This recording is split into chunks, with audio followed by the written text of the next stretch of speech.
Wellman TV. Bobby Aguilar. Kabanata 106 hanggang 106, 106, umalis si Emily Taylor sa Lungguhit L. Dahil sa pagod sa nakalipas na 2 araw, mabilis na nakatulog si Bobby Aguilar. Hindi nagtagal pagkatapos niyang makapasok sa kanyang pangarap na mundo, dumating ang kotse ni Hugh Taylor at pumarada sa ibaba ng hotel. Ginoo Taylor, Miss Taylor is staying here, nakayukong sabi ni Kato Cain. Tumango si Hugh Taylor at sinabing, dalhin mo ako sa itaas. Oo, Mr. Taylor. Nagmamadaling pinangunahan ni Kato Cain, dinala si Hugh Taylor sa kwarto ni Emily Taylor. Matagal nang gising si Emily Taylor, halos hindi nakatulog noong nakaraang gabi. Emily, oras na para bumalik, mahinahong sabi ni Hugh Taylor. Tumango si Emily Taylor at sumagot, alam ko. Let's go, sabi ni Hugh Taylor, mabigat ang boses. Nakagat ang labi, tumayo si Emily Taylor at pumunta sa kwarto ni Bobby Aguilar, gustong magpaalam sa kanya. Gayunpaman, mahimbing na natutulog si Bobby, at hindi nakayanan ni Emily na istorbohin siya. Ang grupo ay nakatayo sa paligid ni Bobby nang hindi nagsasalita. Tara na, mahinang bulong ni Emily Taylor. Hindi ka ba magpapaalam sa kanya? Tanong ni Hugh Taylor. Pinatibay ni Emily Taylor ang sarili at umiling. Hindi. Kung gayon ay umalis na tayo, sabi ni Hugh Taylor, na humakbang patungo sa pintuan. Emily, gusto kita. Nang papalabas na sila ng silid, biglang binibigkas ni Bobby Aguilar ang mga salitang ito sa kanyang pagtulog. Natigilan si Emily Taylor, ang kanyang mga yapak ay hindi sinasadyang huminto sa kanilang mga landas. Nang lumingon siya, napagtanto niyang nagsasalita lang si Bobby sa pagtulog nito. Tinatawag pa niya ang pangalan mo sa kanyang panaginip, napabuntong hininga si Hugh Taylor. Lalong naging miserable si Emily Taylor. Kinagat niya ang kanyang labi, bigla niyang sinabi. Pare, hintayin mo ako sandali. Nagmamadali siyang bumalik sa kanyang silid, kumuha ng panulat, at nagsimulang magsulat ng mabilis sa isang papel. Sumulat siya at muling nagsulat, gumagawa ng mga pagbabago at tinatawid ang mga bagay, pinupuno ang isang buong pahina ng kanyang mga salita. Ngunit anuman ang isinulat niya, hindi nasisiyahan si Emily Taylor. Pagkatapos ay mabilis niyang isinulat ang ilang salita, babalik ako sa capital city. Ingatan mo ang sarili mo. Ang mga maikling salitang ito ay naghatid ng pinakamatapat na damdamin ni Emily Taylor. Nilagay niya ang note sa bedside table ni Bobby at marahang hinalikan ang noo nito. Let's go. Tumalikod si Emily Taylor at naglakad palayo ng walang pag-aalinlangan. Sa loob ng kotse, nakadikit ang mga mata ni Emily Taylor sa direksyon ng kwarto ni Bobby. Let's go, winagaway ni Emily Taylor ang kanyang kamay. Yes, miss, pinaandar na ng driver ang sasakyan. Sa sandaling ito, biglang nagising si Bobby Aguilar sa kama. Nakaramdam siya ng pagkabalisa sa kanyang puso, umupo sa kama, medyo umaambon ang kanyang ulo. Maya-maya, nakita ni Bobby ang note na naiwan sa bedside table niya. Nagmamadaling binuksan ni Bobby ang tala, natuklasan ang mga salitang isinulat ni Emily Taylor. Miss Taylor. Biglang nagbago ang mukha ni Bobby, parang sinaksak ang puso niya. Dumiretso siya sa bintana at dumungaw sa labas. Nasa baba na ang sasakyan ng pamilya Taylor, papaalis na. Emily. Buong lakas na sumigaw si Bobby Aguilar. Pagkatapos, desperado siyang tumakbo pababa ng hagdan. Sa kasamaang palad, ang kotse ay may mahusay na soundproofing, at hindi marinig ni Emily Taylor ang boses ni Bobby Aguilar. Nang makarating si Bobby Aguilar sa ground floor, yumandar ang sasakyan at dahan-daang umalis. Ang mukha ni Bobby Aguilar ay naging sobrang pangit. Kinagat niya ang kanyang mga ngipin at buong lakas niyang hinabol ang sasakyan. Miss Taylor. Emily. Ginamit ni Bobby Aguilar ang lahat ng kanyang lakas, desperadong hinabol ang kotse. Sa kotse. Grabe ang mood ni Emily Taylor. Bagamat hindi sila nagtagal ng magkasama, nag-iwan na si Bobby Aguilar ng isang bakas sa puso ni Emily Taylor. Siguro sa 1 taon, makakarating talaga ang taong ito sa capital city. Naaaliw si Hugh Taylor. Hindi siguro, sigurado. Matatag ang tono ni Emily. Sana nga. Tumango si Hugh Taylor. Bumibilis na ang takbo ng sasakyan, ngunit si Bobby Aguilar sa likuran nila ay walang ipinakitang tanda ng pagsuko. Puno ng pawis ang kanyang noo, habang humahabol at sumisigaw. Miss, parang may humahabol sa amin sa likod. Sa wakas, napansin ng driver si Bobby Aguilar na desperadong hinahabol sila sa pamamagitan ng rearview mirror. Nang marinig ito, dali-daling binuksan ni Emily ang bintana ng sasakyan at tumingin sa likod. Ihinto ang sasakyan. Agad na bulalas ni Emily. Miss, kami. Sabi ko ihinto mo ang sasakyan. Matigas na sigaw ni Emily. Hindi nang ahas ang driver na suwiin ang gusto ni Emily at mabilis na pinaharurot ang sasakyan sa gilid ng kalsada. Bumaba si Emily sa sasakyan at naglakad patungo kay Bobby Aguilar. Dahil sa pagtugi sa isa't isa, mas naging mapusok si Bobby. Tumakbo siya papunta kay Emily at hinayla ito sa kanyang mga bisig. Shit ang batang ito. Si Kato Cain sa kotse ay agad na galit at itutulak na sana ang pinto at lalabas, ngunit pinigilan siya ni Hugh Taylor. Hayaan niyo sila. Kumaway si Hugh Taylor. Nang makita ito, wala na lamang masabi si Kato Cain. Aalis ka na ba, bakit nagmamadali? Medyo masakit na sabi ni Bobby. Si Emily pa rin ang magiliw at mapagbigay na si Emily Taylor. Lumapit siya para panasan ang mga luha ni Bobby, nakangiti. Ang tunay na lalaki ay hindi madaling lumuha. Pinunasan ni Bobby ang liwanag ng luha sa gilid ng kanyang mga mata at sinabing may matinding sakit, hindi ka ba pwedeng pumunta? Hindi ko kaya. Walang pagdadalawang isip na sabi ni Emily. Sapat na ang oras ko sa River City. Oras na para bumalik sa Capital City. Napangiti si Emily. Pero ayaw kong umalis ka. Medyo mahinang sabi ni Bobby. Naging bahagi na ang mga araw na magkasama sila na hindi kayang bitawan ni Bobby. Ang isang araw na agwat ay parang 3 panahon. Iyon ang estado ng isip ni Bobby ngayon. Inilahad ni Emily ang kanyang kamay, marahang tinapik ang ulo ni Bobby, at mahinang ngumiti. Kung gusto mo akong makita, pumunta ka sa Capital City para hanapin ako. Sa 1 taon, hihintayin kita sa Capital City, naghihintay na pakasalan mo ako. Hindi na napigilan ni Bobby, at halos manggilid ang mga luha sa kanyang mga mata. Ngunit ayaw niyang mag-alala si Emily, at tiyak na ayaw niyang madismaya si Emily, kaya pinigilan niya ang kanyang kalungkutan. Definitely, pupunta ako sa Capital City in a year para pakasalan ka. Hintayin mo ako. Nagtakip ng ngipin si Bobby at sinabing, Emily, oras na para umalis. Sa kotse, mahinahong sabi ni Hugh Taylor. Sumulyap si Emily kay Hugh Taylor, pagkatapos ay tumingin kay Bobby Aguilar at sinabing, Bobby, mula ngayon, kailangan mong umasa sa iyong sarili. Kapag nakikitungo sa ilang mga tao, hindi ka maaaring maging masyadong malambot ang puso, o kung hindi, sasamantalahin ka, okay. Sa 1 taon, hihintayin kita sa Capital City, naghihintay na pakasalan mo ako. Dahil doon, naglakad pabalik si Emily Taylor patungo sa sasakyan ng hindi lumilingon. Nag-echo sa isip ni Bobby ang mga katagang iyon. Ang kanyang puso ay parang tinusok ng hindi mabilang na mga karayom, hindi matiis na sakit. Akmang paandar na ang sasakyan, biglang may naisip si Bobby. Mabilis siyang sumigaw, Emily, wait. Huminto muli ang sasakyan.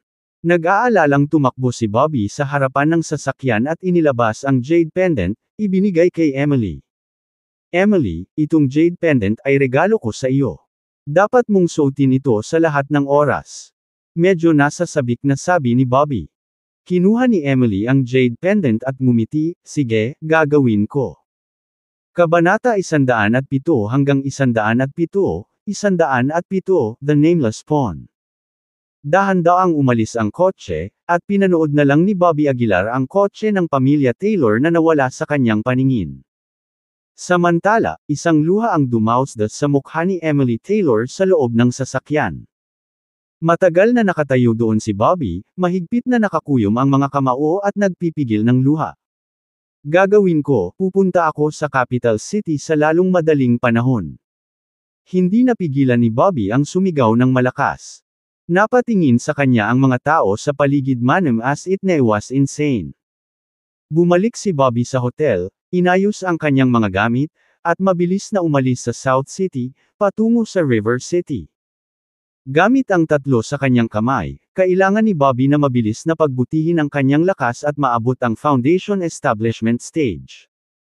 Sa buong paglalakbay, ang mood ni Bobby ay hindi kapani-paniwalang mabigat at mahirap ayusin. Sa bawat pagpikit niya, nakikita niya ang figure ni Emily Taylor.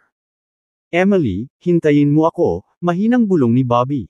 Noong araw na iyon, ang balita ng pag-alis ni Emily Taylor ay kumalat sa buong River City. Hindi mabilang na mga tao ang nakahinga ng maluwag sa kanilang mga puso. Si Emily Taylor ay parang bundok na nagpapabigat sa puso ng lahat.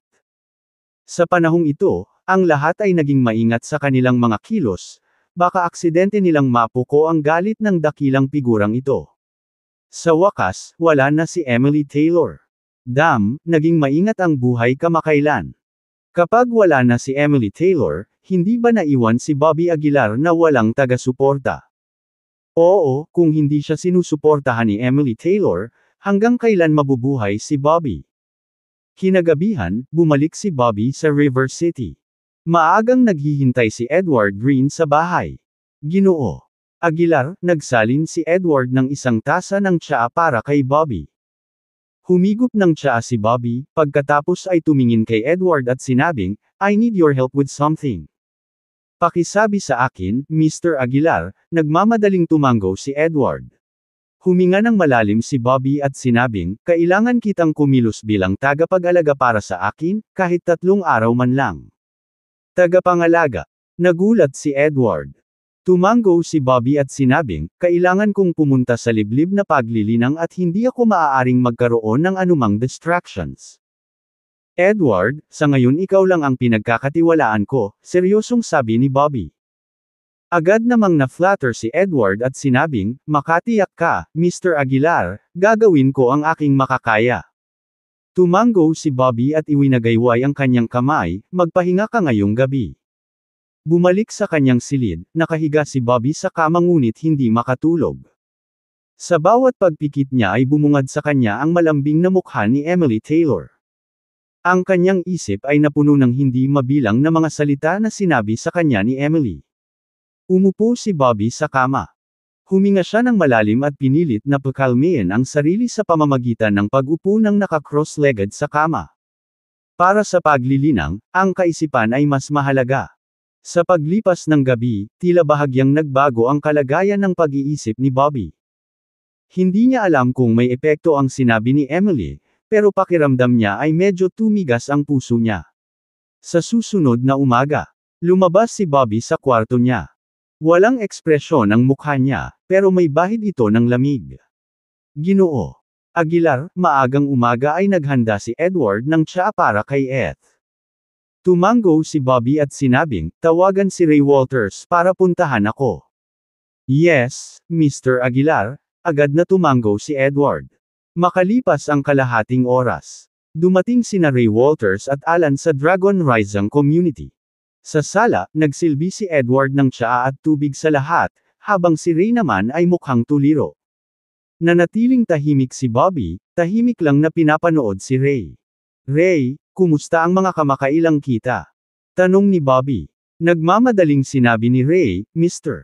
Aguilar, ang aming market share ay patuloy na tumataas, at nakapag-set up na ako ng mga pabrika para sa mass production ng soul nourishment pills."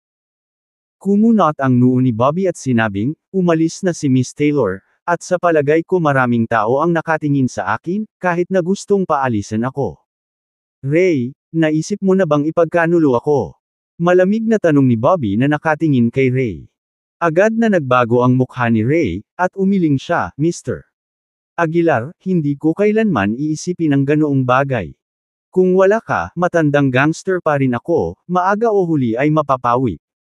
Matapos matiyak na walang balak si Ray na ipagkanulo siya, nagtanong si Bobby. "Mabuti, hindi ko pakikitunguhan kayong lahat ng hindi patas." "Salamat, Mr. Aguilar." Mabilis na tumango si Ray. Pagkatapos, tumayo si Bobby, sumulyap kay Alan, at sinabing, huling pagkakataon ay nangako ako na tuturuan kita ng mga diskarte sa paghinga.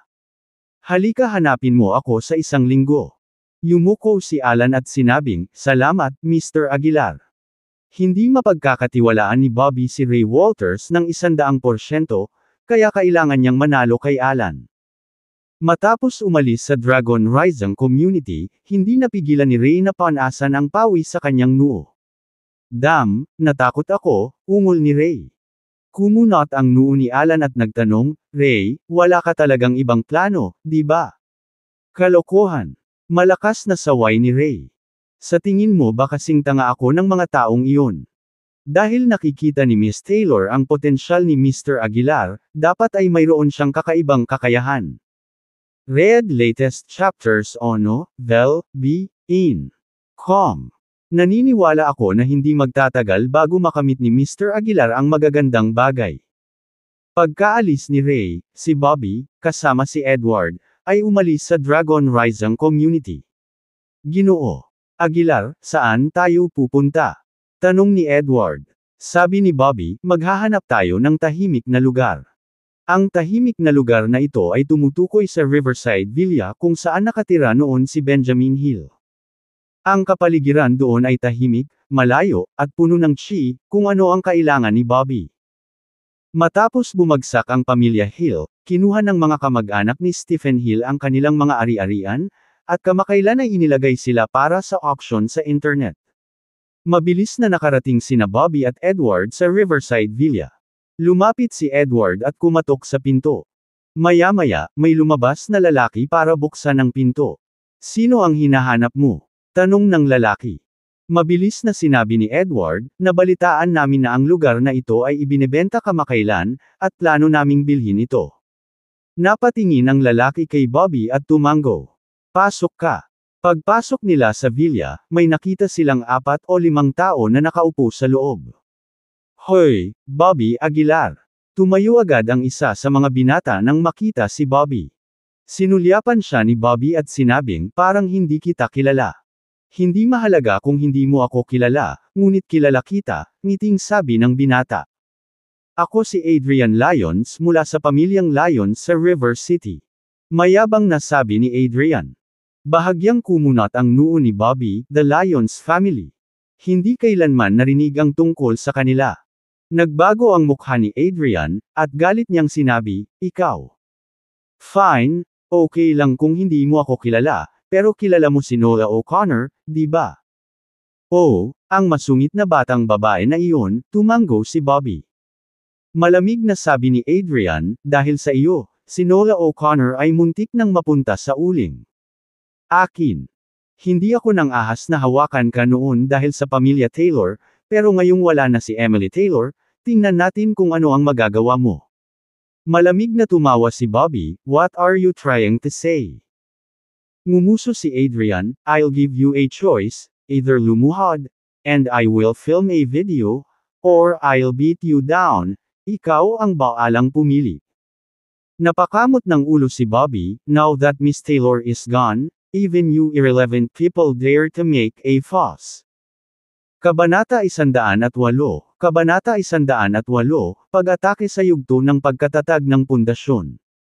Isang walang tao. Nang marinig ito, nagalit si Adrian Lyons.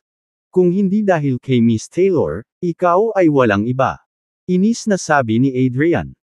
Tumingin si Bobby Aguilar kay Adrian Lyons at tumawa, "Ikaw, dapat ang lapdog ni Nola O'Connor, di ba? Naaalala ko na may gusto siya sa isang tinatawag na Luca. Ikaw." Ang komentong ito ay walang alinlangan na tumama sa masakit na lugar ni Adrian. Gaya nga ng sinabi ni Bobby, si Adrian talaga ang lapdog ni Nola. "Walang hiya ka. Tuturuan kita ng leksyon ngayon din." Kinaweyan ni Adrian ang kamay niya, at agad namang naglakad papunta kay Bobby ang mga katabi niya. Mabilis na sumulong si Edward Green at lilipat na sana, ngunit pinigilan siya ni Bobby. "Hayaan mo akong hawakan ito." Malamig na sabi ni Bobby. Sa sandaling bumagsak ang mga salita, nawala si Bobby sa kanyang pwesto na may, whoosh, at agad na lumitaw sa harap ng iba. Biglang nagbago ang mga mukha nila sa pagtataka. Bago pa man sila makapag-react, lumipad na ang mga katawan nila at nahimatay sila on the spot.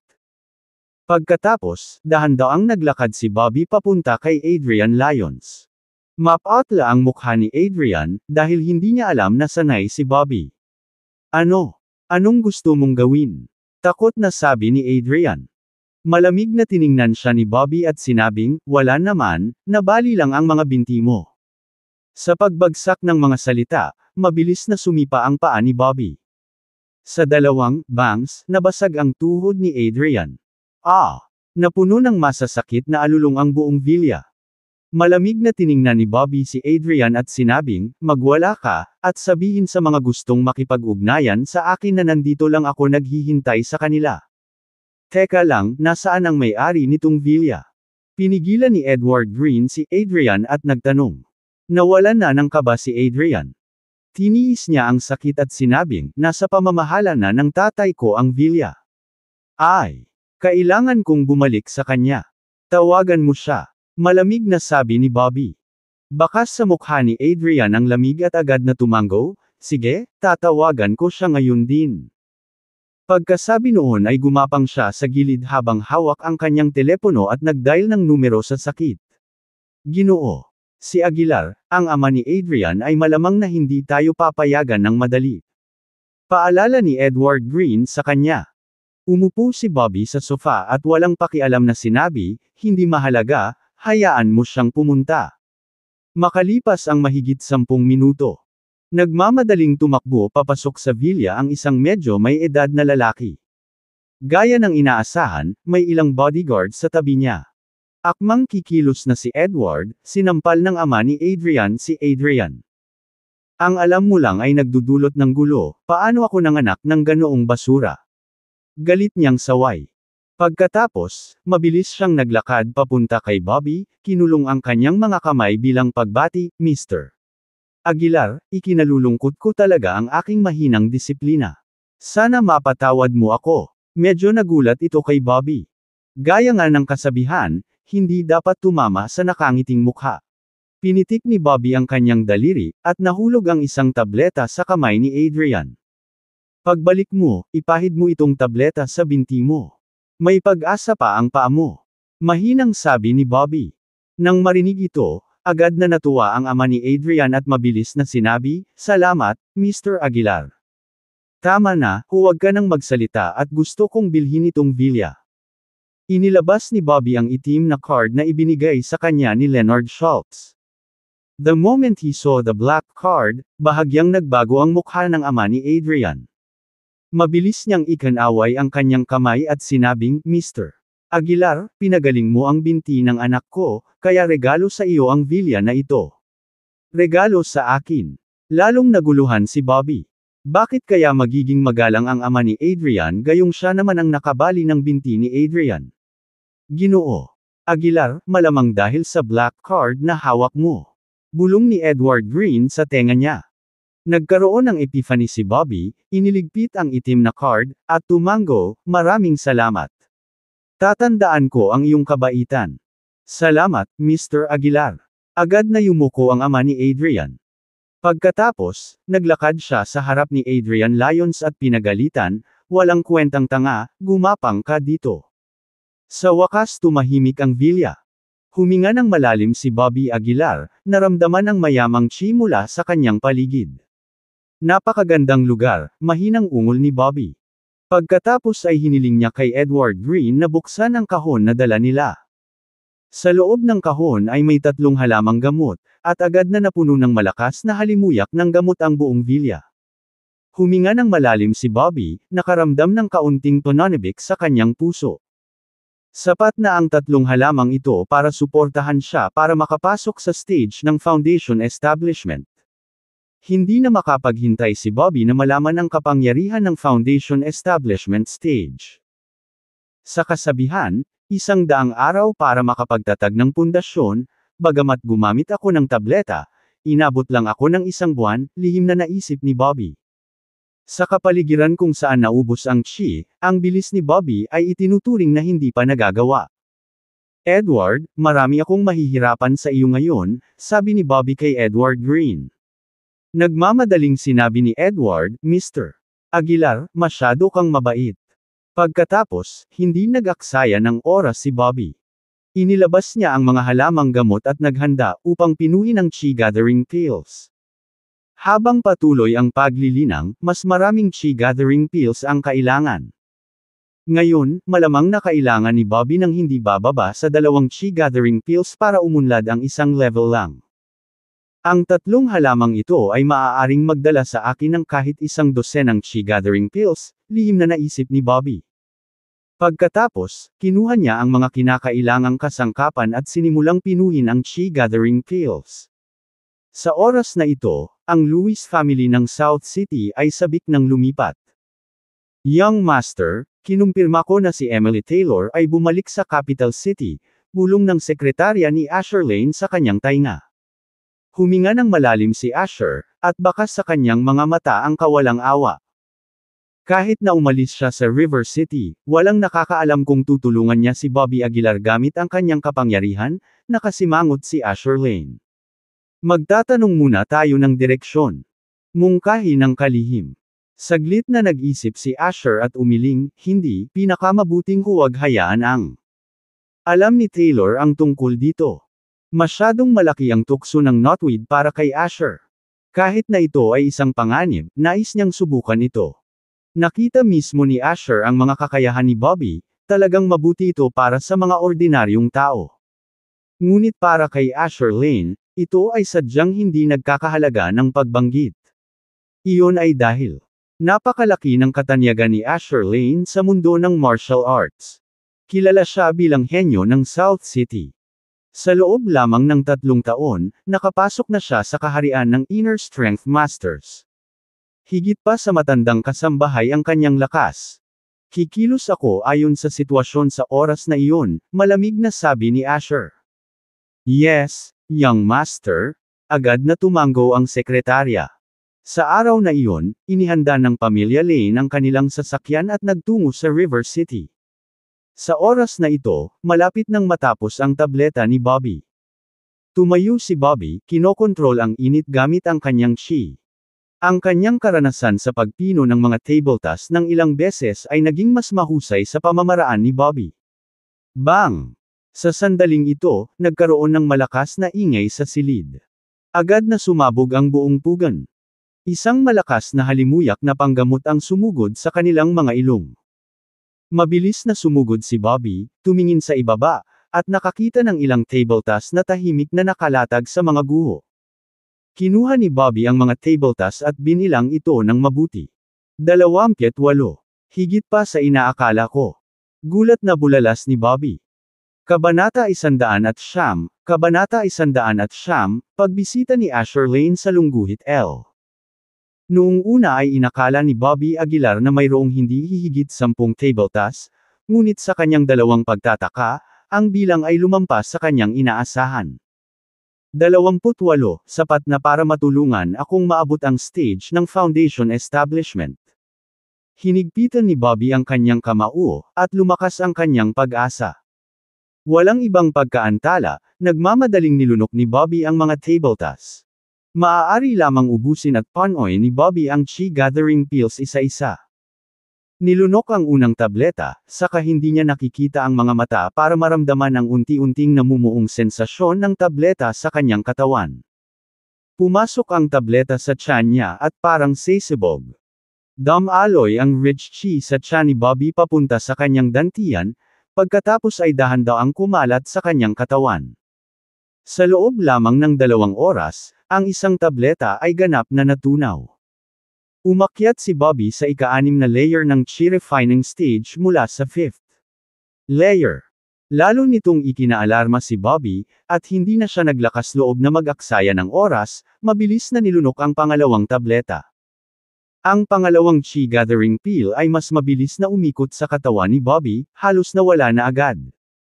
Gayunpaman, sa pagkakataong ito, sumimangot si Bobby. Dahil hindi pinahintulutan ng pangalawang chi gathering pill si Bobby na pumasok sa 7th layer ng chi refining stage, hindi man lang nagbago ang kanyang dantian kahit kaunti. Dahan-daang iminulat ni Bobby ang kanyang mga mata, kumunot ang kanyang noo, di ba sabi nila every.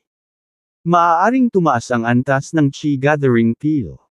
Bagamat inasahan ni Bobby ang mga epekto ng chi gathering pills ay bababa habang tumataas ang kanyang lakas, hindi niya inaasahan na ang epekto sa 7th layer ay napakahina. Mukhang may pagkakaiba pa rin sa pagitan ng mga alingaw-ngaw at katotohanan. Napaisip si Bobby sa sarili. Hindi siya nagmamadaling lunukan ng pangatlong tableta, sa halip, tinitigan niya ang chi gathering pills sa harap niya at nahulog sa pagmumuni-muni. Pagkatapos ng ilang sandali ng pag-iisip, huminga ng malalim si Bobby at nagpasyang lunukan ang lahat ng natitirang chi gathering pills ng sabay-sabay. Kung ubusin at pinipino niya ang mga ito isa-isa, aabutin ito ng masyadong maraming oras. Ang pag-inom ng mas maraming tabletas ay hindi dapat makasama. Napaisip si Bobby sa sarili. Sa pag-iisip na iyon, ibinuka niya ang kanyang bibig at itinapon ang sunod-sunod na chi gathering pills sa kanyang bibig. Lahat ng 26 na chi gathering pills ay nilunok ni Bobby, at sa sandaling iyon, naramdaman niyang parang sasabog na ang kanyang tiyan. Mahigit 20 pildores ang nagsimulang magkabisa ng sabay-sabay sa kanyang katawan, at halos hindi ito masuportahan ng katawan ni Bobby. Tumutulo ang pawis mula sa kanyang noo, at ang kanyang ibabang bahagi ng tiyan ay masakit na masikip. Hindi napigilan ni Bobby na ibuka ang kanyang bibig at nagpakawala ng kakaibang hilanghing. Ang sakit na ito ay isang bagay na hindi kailanman naramdaman ni Bobby, ngunit nanginginig ang kanyang katawan, at ang paningin sa harap ng kanyang mga mata ay hindi lumalabas. Hindi. Nang malapit na siyang mawala ng malay, nagdikit ang ngipin ni Bobby at pinilit ang sarili na manatiling gising. Hindi niya maiwasang isipin si Emily Taylor at ang mga sinabi nito bago umalis. Hindi ako pwedeng mahulog ng ganito.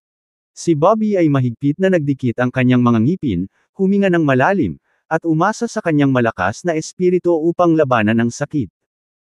Ang chi gathering pills ay patuloy na sumabog sa katawan ni Bobby, at ang mayamang chi ay sumugod sa kanyang dantiya na parang isang kayeg. Tiniis ni Bobby ang sakit, pilit na pinapatatag ang kanyang estado ng pag-iisip. Sa wakas, makalipas ang mahigit kalahating oras, unti-unti nang umayos ang pag-iisip ni Bobby. Tila nababagay ang sakit, at maging ang nanginginig niyang katawan ay nagsimulang maging matatag. Sa oras na ito, isang mahinang berdeng ilaw ang nakapalibot kay Bobby. Binalot ng liwanag si Bobby, na naghihiwalay sa kanya sa labas ng mundo.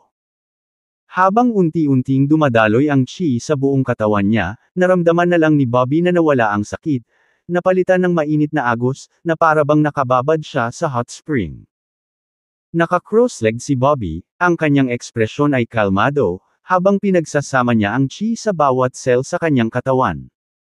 Sa isang kisap mata, isang buong araw ang lumipas.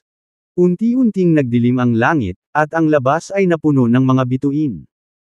Nakatayo si Edward Green sa pintuan ng kwarto, naka-cross arms, malamig na nakatingin sa paligid na para bang isa siyang guardian deity. Sa sandaling ito, isang kotse ang lumapit mula sa malayo. Panay ang hinto ng sasakyan sa pasukan ng villa, at isang binata. May lumabas na dalawang payat na lalaki. Ang ganda talaga ng environment dito. Ang bisita ay walang iba kundi si Asher Lane at ang kanyang mga tagasunod. Pinagmasdan niya ang magandang paligid at bumantong hininga, si Bobby Aguilar na ito ay siguradong marunong mag-enjoy. Oo, ang maliit na lugar ng River City ay angkop para kay Elder Hansen. Natawa din ang follower ni Asher. Hindi na nagsalita pa si Asher, lumingon ang mga mata sa direksyon ng villa, at kumaway, "Tara, puntahan natin itong si Bobby." Habang sinasabi niya iyon, pinangunahan ni Asher ang mga lalaki patungo sa villa. Mabilis na napansin ni Edward Green, na nakatayo sa pasukan, ang pagdating ni Asher. Agad siyang humakbang na hamarang sa dinadaanan ni Asher. Ito ang pribadong tirahan ni Mr. Aguilar, ang mga walang kaugnayang tao mangyaring umatras. Malamig na sabi ni Edward Green. "How dare you? Ano ka ba sa amin, nagsasalita ng ganito sa ating batang Panginoon?" Sigaw agad ng follower ni Asher. Ikinaway ni Asher ang kanyang kamay at mahinang ngumiti, "Kailangan nating maging magalang, maintindihan. Pagkatapos noon, tumingin si Asher kay Edward Green at nakangiting sinabi, "Narito ako para makipag-ayos ng mahahalagang bagay kay Bobby George." Malamig pa rin ang mukha ni Edward at sinabing, "Paumanhin, ngunit kasalukuyang hindi available si Mr. Aguilar at hindi nakakakita ng mga bisita, maaari mo akong kausapin kung mayroon kang anumang mga issue." Tinaas ni Asher ang kanyang kilay, ang kanyang ngiti ay malabo, "Itong si Bobby Aguilar, napakabongga." Paumanhin, talagang abala si Mr. Aguilar. Bagamat mukhang magalang si Edward, may bahid ng pagbabanta ang tono nito. "Anak, huwag kang maging walang utang na loob." Sa puntong ito, biglang sumigaw ang tagasunod ni Asher. "Kilala mo ba kung sino ito?" Siya ang young lord ng Lewis family mula sa South City, Asher Lane. Tingnan ang mga bagong novel chapter sa Novelbean.com. Nang marinig ang pangalang ito, nagbago ang mukha ni Edward. Obviously, narinig na niya ang pangalan ni Asher Lane. Kaya ito ang nakababatang Panginoon ng Lane family. Bahagyang nagsalubong ang mga kilay ni Edward. "Young Lord Lane, pasensya na, pero hindi ka talaga nakikita ni Mr. Aguilar sa ngayon. Bakit hindi ka maghintay, at ipapaalam ko sa kanya kapag tapos na siya?" Sabi ni Edward na mukhang yumuko. Tumaas ang kilay ni Asher at ngumisi, "Galing sa South City ako para makita siya, at pinaghihintay niya ako. Ganito ba ang pakikitungo mo sa mga bisita?" Awkward na sinabi ni Edward, "Young Lord Lane, may something talaga si Mr. Aguilar." "Tama na." Ang tagasunod ni Asher ay naputol na may pagkadismaya. "Umalis ka, o huwag mo kaming sisihin sa pagiging impolite." Agad namang namutla ang mukha ni Edward. Bilang isang inner strength expert, natural na alam niya ang tungkol sa sinabi ng Lewis family sa South City. Alam na alam ni Edward na hindi siya bagay sa mga lalaking ito. Pero bago nagsimulang mag-retreat si Bobby, sinabi niya na walang dapat mang-istorbo sa kanya. Sa pag-iisip nito, hinanda ni Edward ang sarili at humakbang pasulong. "Young Lord Lane, mangyaring bumalik sa ibang araw." Matigas na wika ni Edward. Kabanata 110 hanggang 110, 110, matapat na Edward Green.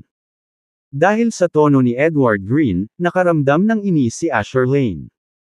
Tumingin siya kay Edward Green na may medyo mapanuksong ekspresyon, "Paano kung pipilitin kung pumasok?" Nagbago ang mukha ni Edward Green, at nagngangalit ang kanyang mga ngipin, "Kung gayon ang maaari ko lang pong ihingi ng tawad." Nang marinig ito, hindi napigilan ni Asher Lane na tumawa ng malakas, isang 7th rank inner strength waist, mapangahas na bumubulalas ng mga ligaw na salita sa harap ko, "Masyado mo bang pinahahalagahan ang iyong sarili?" Sa mga salitang ito, nanginig ang puso ni Edward Green. Tumpak na nailarawan ni Asher Lane ang kanyang lakas, ibig sabihin ay tiyak na nasa itaas niya siya. Hindi na kailangang hulaan. Ngumisi si Asher Lane. "Ako ay isang inner strength master, pangalawang ranggo, ikaw, umalis ka." Utos ni Asher Lane. Ang antas ng inner strength master at 7th rank inner strength ay magkaibang mundo, si Edward Green ay walang pagkakataong manalo. Gayunpaman, nagmatigas pa rin si Edward Green sa harap ni Asher Lane. "Younger Lord of Lane family, I'm really sorry, Mr. Aguilar." Siya. Sampal. Bago pa matapos magsalita si Edward Green, sinampal siya ni Asher Lane sa mukha. "Ano ang binibilang mo? Isang aso lang, ngunit nagbabaka sakali na hamarang sa aking landas." Malamig na saway ni Asher Lane. "Umalis ka dali, baka mapilayan kita." Isang mamamatay tao na espiritu ang nasunog sa loob ng Asher Lane. Napatikip ng ngipin si Edward Green, "Asher Lane, sabi ko, hindi nakakakita ng mga bisita si Mr. Aguilar. Talagang loyal ka na aso." Lalong nanlamig ang mukha ni Asher Lane. "Younger Lord of Lane family, lampoy natin ang brat na ito." Sabi ng follower ni Asher Lane. Gayunpaman, ikinaway ni Asher Lane ang kanyang kamay, malamig na sinabing, "Hindi, gusto kong makipaglaro sa kanya ng personal." Pagkatapos noon, tumingin si Asher Lane kay Edward Green at mahinang sinabi, "Anak, hayaan mong masaksihan mo ang kapangyarihan ng isang inner strength master."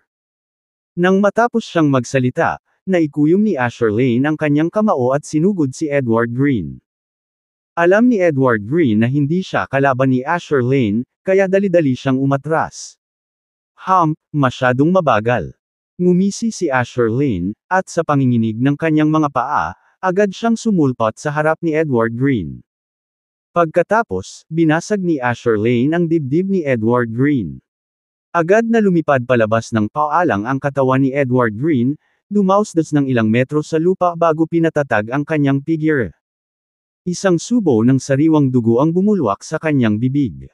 So strong, medyo pangit ang mukha ni Edward Green. Ang Inner Strength Master ay talagang karapat-dapat. Paano na? Ganito lang ang level ng skill. Medyo mapaglarong sabi ni Asher Lane. Bahagyang hakbang ang ginawa niya, mabilis na naglakad papunta sa gilid ni Edward Green. Isang aso lang, ngayon ay paglalaruan kita ng maayos. Bumaba ang tingin ni Asher Lane kay Edward Green at ikinawit ang daliri nito sa kanya. Kinagat ni Edward Green ang kanyang mga ngipin at nagpupumilit na umakyat mula sa lupa. Pero pagkatayo pa lang niya, sinapak na naman siya ni Asher Lane. Si Edward Green ay muling sinipa at ibinagsak ng malakas sa pader. Paano na? Hindi man lang makatayo. Ngumisi si Asher Lane. Pagkatapos, ikinuyom niya ang kanyang mga kamao at sumugod patungo sa Asher Lane. Ignorante sa kamatayan. Malamig na sabi ni Asher Lane.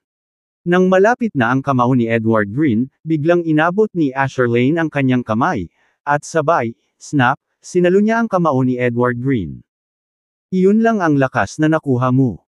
Ngumisi si Asher Lane. Sobrang pangit ng mukha ni Edward Green. Halos lahat ng lakas niya ay ginamit niya sa suntok na iyon, ngunit madali itong nahuli ni Asher Lane. Ginamit ni Edward Green ang lahat ng kanyang lakas para lumaban, ngunit hindi siya makalaya. Ano ang problema? Walang ibang panlilin lang sa iyong manggas. Masungit na sabi ni Asher Lane. Habang nagsasalita siya, unti-unting tumindi ang lakas ng kanyang kamay. Sa isang malakas na paghatak, ang braso ni Edward Green ay nagpakawala ng malutong na snap. Hindi napigilan ni Edward Green na mapasigaw sa sakit. Ang kanyang braso ay pilit na pinilipot at nabali ni Asher Lane. Sa pagpapahirap ko sa iyo ng ganito, at hindi pa rin lumalabas si Bobby Aguilar, parang wala siyang pakialam sa iyo, sa kanyang tapat na aso. Dahan-daang lumapit si Asher Lane kay Edward Green. Puno ng pawis ang mukha ni Edward, sobrang sakit na naging sanhi ng panginginig niya, hindi na niya kayang suportahan ang sarili. Kung gusto mong maging aso, kumilos ka bilang isa. Lumuhod. Malamig na sabi ni Asher Lane. Sa iyong panaginip. Napatikip ng ngipin si Edward Green, sumisigaw sa galit. Kinaikit ni Asher Lane ang kanyang mga mata, at pagkatapos ay malamig na tumawa, sige, kung hindi ka luluhod, papaluhod kita. With that, itinaas niya ang palad niya at mariing idiniin ito sa balikat ni Edward Green.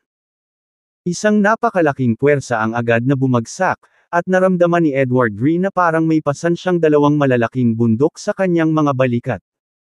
Sa ilalim ng napakalaking puwersang ito, ang mga buto ni Edward Green ay naglabas pa nga ng mga sumasabog na bitik, na parabang mababasag ang mga ito anumang oras. Ngunit gayunpaman, matigas ang ulo ni Edward Green, tumanggi na hayaan ang kanyang mga binti na sumuko. Makakapagtagal ka ng husto. Malamig na sabi ni Asher Lane. I wonder kung kailan ka sa wakas magbe-break. Pagkasabi nito, itinaas ni Asher Lane ang paa at walang awan na tinapakan ang tuhod ni Edward Green. Sa wakas, bumigay ang mga paa ni Edward Green, at bumagsak siya sa lupa ng may kalabog, lumuhod. Hahaha. Hindi napigilan ni Asher Lane ang mapatawa. Mukhang ang iyong espiritu ay hindi kasing lakas ng iyong mga buto. Mapanuksong sabi ni Asher Lane. Lumuhod si Edward Green sa lupa, sinusubukang magpumiglas, ngunit hindi siya pinayagan ng kanyang bali na mga binti na tumayo. Nakakabatang Lord of Lane family. Sa puntong ito, dumating ang tagasunod ni Asher Lane. Ano ito? Sumulyap si Asher Lane sa kanya.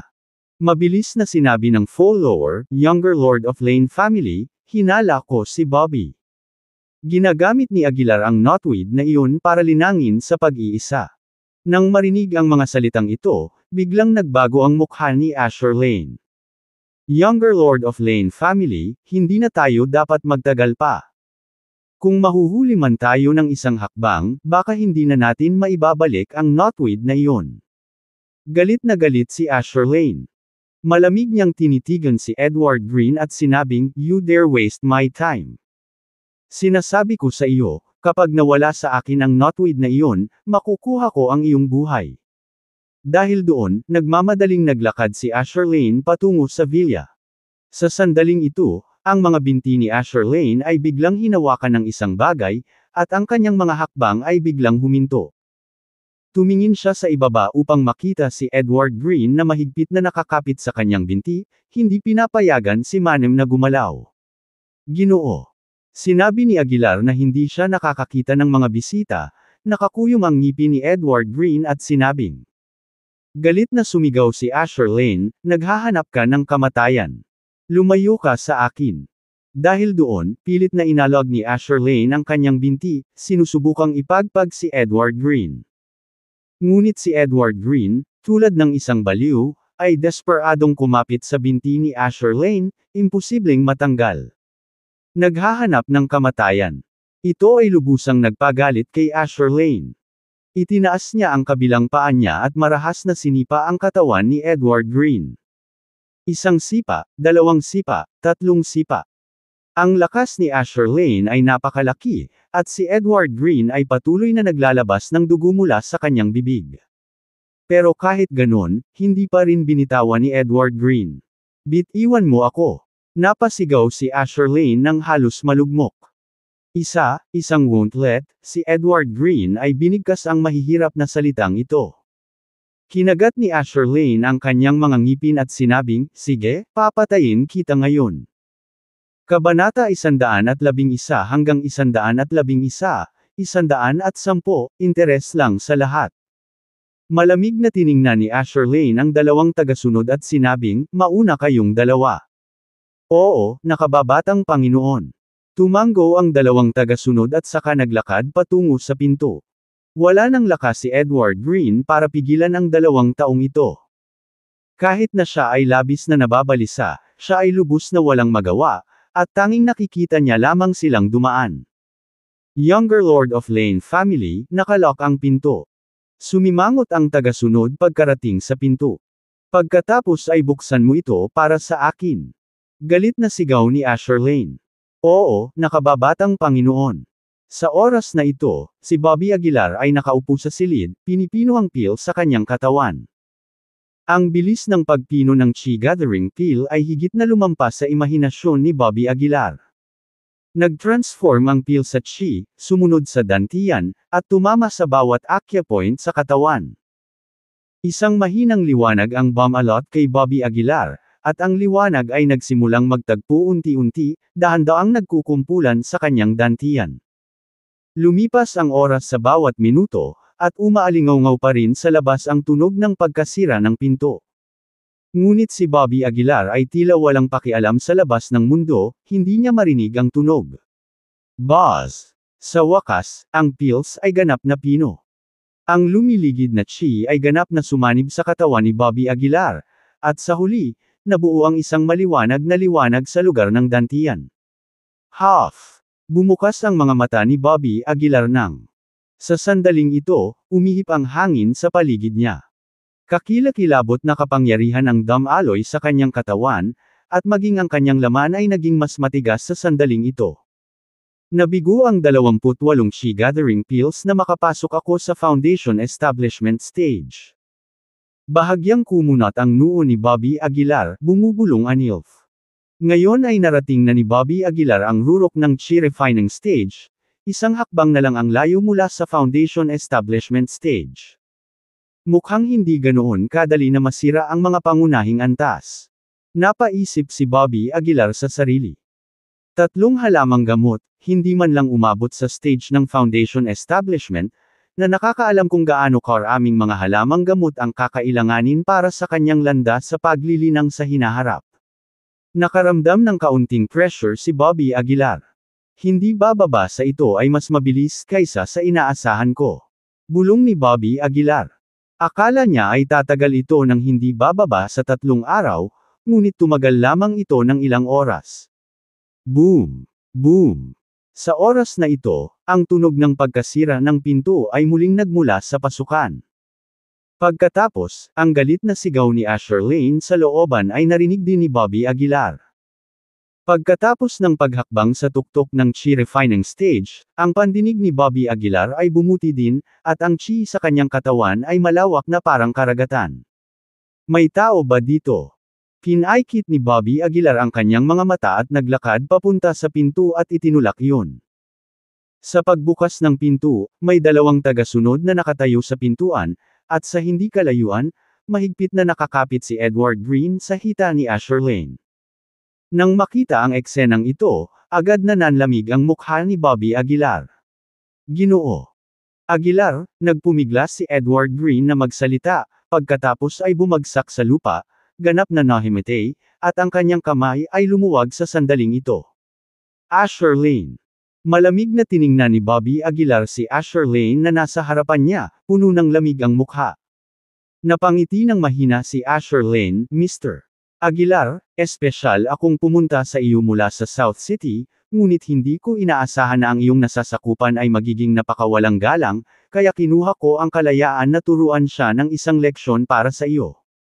Sumulyap si Bobby Aguilar kay Asher Lane nang walang sinasabi. Naglakad muna siya papunta kay Edward Green, iniunat ang kanyang kamay at inilagay ito sa kanyang dibdib, pinuprotektahan ang lifeline ni Edward Green gamit ang kanyang chi. Pagkatapos, iniangat ni Bobby Aguilar ang kanyang ulo at malamig na tumingin kay Asher Lane. Bakit ka nandito? Puno ng ginaw ang tono ni Bobby Aguilar. Walang pakialam si Asher Lane at ngumiti, Bobby, nandito ako para kunin ang mga gamit ko. Yung mga gamit mo. Hindi mapigil ang mapangiti ni Bobby Aguilar. Wala akong mga gamit mo dito. Pinaikit ni Asher Lane ang kanyang mga mata at tumawa, Bobby, huwag kang tulala. Nasaan ang knotweed? Akin na yan, anong kinalaman mo? Malamig na ngumuso si Bobby Aguilar. Nanlamig na naman ang mukha ni Asher Lane. Bobby Aguilar, pag-isipan mong mabuti, wala na si Emily Taylor sa River City. Sigaw ni Asher Lane. Ano ngayon? Tumaas ang kilay ni Bobby Aguilar. Kaya mas mabuting isaalang-alang mo ang mga kahihinatnan. Malamig na sabi ni Asher Lane. Tumingin si Bobby Aguilar kay Asher Lane sa harap niya at walang pakialam na sinabi, kain ko na ang knotweed. Kung gusto mo, ibibigay ko sa'yo. Ikaw. Nang marinig ito, namula ang mukha ni Asher Lane. Ngunit hindi niya sineseryoso ang pangungusap na ito, kaya huminga siya ng malalim at sinabing, Well, Bobby Aguilar, ako rin ay isang makatwirang tao. Pagkalipas ng 3 araw, magkakaroon tayo ng public competition sa South City. Kung manalo ako, ibabalik mo sa akin ang knotweed, paano pa? Asher Lane na mapang-akit. Bagamat nakaalis na si Emily Taylor sa River City, ayaw ni Asher Lane na kunin ang panganib na ito. At kung magdaos sila ng isang pampublikong kompetisyon, ang pamilya Taylor ay wala ring masabi. Paano kung mawala ka? Tanong ni Bobby Aguilar. Bahagyang ngumiti si Asher Lane, kung matalo ako, sa iyo ang knotweed, at hindi kita guguluhin tungkol dito. Ang knotweed ay akin sa unang lugar, kaya bakit ko gagamitin ang aking mga bagay bilang isang taya? May sakit ka ba? Malamig na sabi ni Bobby Aguilar. Nagbago ang mukha ni Asher Lane, at agad na nag-alab ang galit sa kanyang dibdib. Kinagat niya ang kanyang mga ngipin, pinigilan ang kanyang galit, at sinabing, kung gayon, ano ang gusto mong gawin? Malamig na sinabi ni Bobby Aguilar, kung matatalo ka, lumuhad ka at humingi ng tawad kay Edward Berde, at bigyan mo ako ng isang siglong gulang na hari ng medisina. Paano naman? Tuwang-tuwa ang puso ni Asher Lane. Hindi siya nagdalawang isip at agad na sumang-ayon, okay, deal. Hindi niya sineseryoso ang mga kondisyon ni Bobby Aguilar. Dahil, sa kanyang opinyon, walang paraan na siya ay matatalo. Sige, hahanapin kita sa loob ng 3 araw. Malamig na sabi ni Bobby Aguilar. Bobby Aguilar, sana tuparin mo ang iyong salita. Ngumuso si Asher Lane at ikinaway ang kanyang kamay, tumalikod para umalis. Maghintay. Sa sandaling ito, biglang tinawag ni Bobby Aguilar si Asher Lane. Lumingon si Asher Lane, naguguluhan, anong meron? Dahan-daang lumapit si Bobby Aguilar kay Asher Lane at biglang itinaas ang kamay at sinampal ito ng malakas sa mukha ng follower. Sa sampal na iyon, nabasag ang facial bones ng follower. Bumagsak ang buong mukha niya at dumulas ang katawan niya sa lupa, sumusuka ng dugo. Sam. Nagmamadaling umakyat ang ibang tagasunod. Younger Lord, Sam, patay na siya. Ang mukha ng ibang tagasunod ay sobrang pangit. Bobby Aguilar, anong ginagawa mo? Umungol si Asher Lane. Walang pakialam na sinabi ni Bobby Aguilar, sinaktan mo ang kaibigan ko, medyo nangongolekta lang ako ng interes. Ang mukha ni Asher Lane ay sobrang pangit, at hindi pa siya nakatagpo ng isang taong mayabang sa harap niya. Sa sandaling ito, nais ni Asher Lane na magmadali siya at durugan si Bobby Aguilar. Nagturo lang ako ng leksyon sa aso mo, pero pinatay mo ang follower ko. Bobby Aguilar, napakalupit ng puso mo. Nagnganga ang mga ngipin ni Asher Lane. Malamig na tiningnan ni Bobby Aguilar si Asher Lane at sinabing, una, hindi ko aso si Edward Green, kaibigan ko siya. Pangalawa, ito ay kaunting kabayaran lamang. Makalipas ang 3 araw, papaluhod kita kay Edward Green at personal na humingi ng tawad. Kabanata 112, Kabanata 112 Larawan ni Emily Taylor. Nanginginig sa galit si Asher Lane. Kung hindi dahil sa pamilya Taylor, matagal na siyang nakabangga ni Bobby Aguilar. Sige. Itinuro ni Asher Lane si Bobby Aguilar, at pagkatapos ay ngumisi, gusto ko talagang makita kung hanggang kailan ka, isang lalaking nabubuhay sa isang babae, ay maaaring kumilos ng mayabang. Iniwan ang mga salitang ito, tumalikod at umalis si Asher Lane. Pinagmasdan ni Bobby Aguilar ang kanyang umaatres na figure at hindi maiwasang mapangiti ng paulit-ulit. Pagkatapos, personal niyang nilagyan ng cheese si Edward Green, at naghanda din ng ilang healing pill para kay Edward Green para gamutin ang kanyang mga sugat. Pagtingin kay Edward Green na nakahiga sa kama, hindi napigilan ni Bobby Aguilar na mapabuntong hininga. Napakagaling talaga ni Edward Green, kung hindi dahil sa tulong niya, siguradong nabugbog siya ni Asher Lane sa pagkakataong ito. Hanggang sa tanghali kinabukasan ay nagising si Edward Green mula sa kawalan ng malay. Ginoo Aguilar. Pagkagising niya ay mabilis na sinubukang bumangon ni Edward Green. Ngunit ikinaway ni Bobby Aguilar ang kanyang kamay at sinabing, higa ka. Hindi ka makagalaw sa kalagayan mo ngayon. Kinagat ni Edward Green ang kanyang mga ngipin at bamulong, kasalanan ko lahat kung bakit ako walang silbi. Hindi. Umiling si Bobby Aguilar. Sa pagkakataong ito, salamat sa iyo. Sincere na sabi ni Bobby Aguilar. Mapait na ngumiti si Edward Green, at bumantong hininga, si Asher Lane ay kabilang sa Inner Strength Masters, ang kanyang lakas ay hindi maaaring maliitin, ang pagkakaiba sa pagitan niya at sa akin ay napakalaki. Guro sa lakas ng Inner. Nagtaas ng kilay si Bobby Aguilar. Kung ihahambing natin ito sa mga yugto ng paglilinang, ang Asher Lane ay magiging katulad sa unang bahagi ng Foundation Establishment Stage, bahagyang mas malakas kaysa kay Bobby Aguilar na nasa tuktok ng Chi Refining Stage.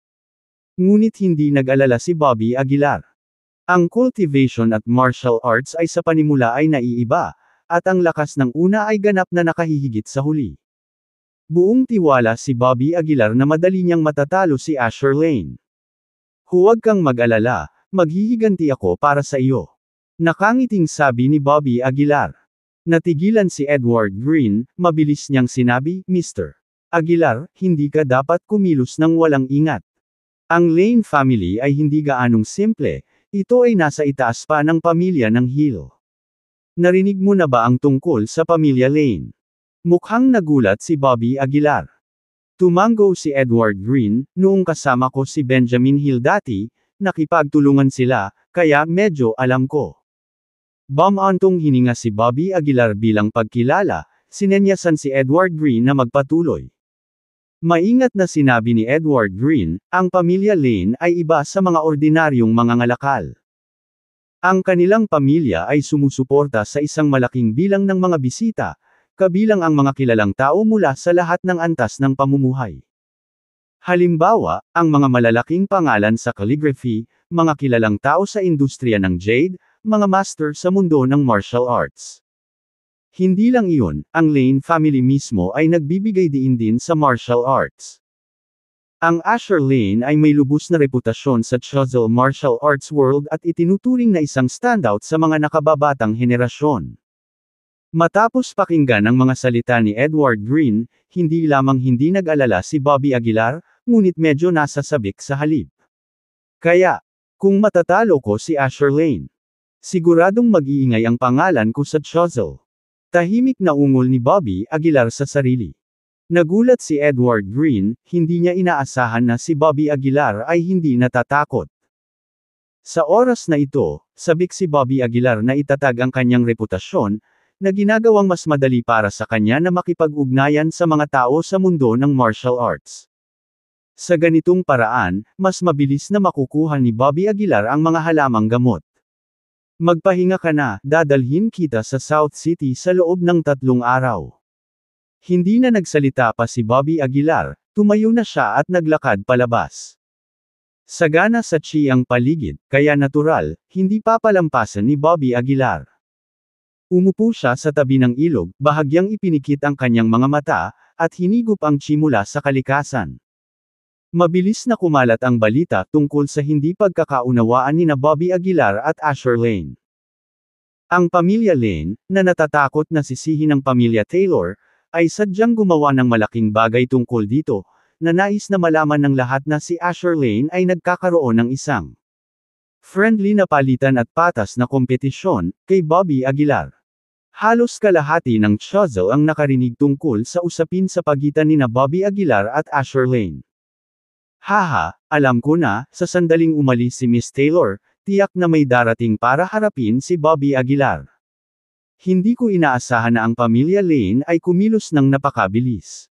Kapag ang Lane family ang nangunguna sa paniningil, tiyak na mapapahamak si Bobby Aguilar. Hindi mabilang na mga mensahe ang kumalat na para bang may mga pakpak. Gayunpaman, sa oras na ito, hindi naapektuhan si Bobby Aguilar. Nakaupo siya sa tabi ng ilog, hinihigop ang espiritual na enerhiya sa paligid niya. Sa isang buong araw at gabi, halos na-absorb na niya ang espiritual na enerhiya sa paligid niya, ngunit hindi pa rin niya nagawang makalusot sa stage ng foundation establishment. Mukhang mas mahirap ang pagpasok sa isang mas mataas na antas kaysa sa naisip ko. Iminulat ni Bobby Aguilar ang kanyang mga mata at bumulong sa sarili. Naikuyom niya ang kanyang mga kamao, naramdaman ang masaganang kapangyarihan sa loob ng kanyang katawan.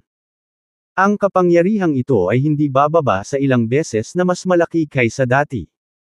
Hindi ko talaga maisip kung anong uri ng kapangyarihan ang taglay ko pagkatapos maabot ang stage ng foundation establishment. Mas anabangan ito ni Bobby Aguilar. Nasa bahay ba si Mr. Aguilar? Maya-maya lang ay may tumawag sa gate ng villa. Tumingin si Bobby Aguilar sa gate at nakita ang isang lalaking nakatayo roon, nakatingin sa paligid. Pagdating sa gate, nag-aalinlangan si Bobby Aguilar, "Ako si Bobby Aguilar, sino ka kaya?" Tumawa ang lalaki, "Mr. Aguilar, may package para sa iyo, galing ito sa Capital City." Capital City. Nang marinig ang dalawang salitang iyon, bumilis ang tibok ng puso ni Bobby Aguilar. Nag-aalala niyang kinuha ang pakete at nagmamadaling binuksan. Sa loob ng pakete, may mga larawan lamang. Sa unang tingin, mayroong hindi bababa sa 100 sa kanila. At ang mga larawang ito ay lahat nina Emily Taylor at Bobby Aguilar sa amusement park.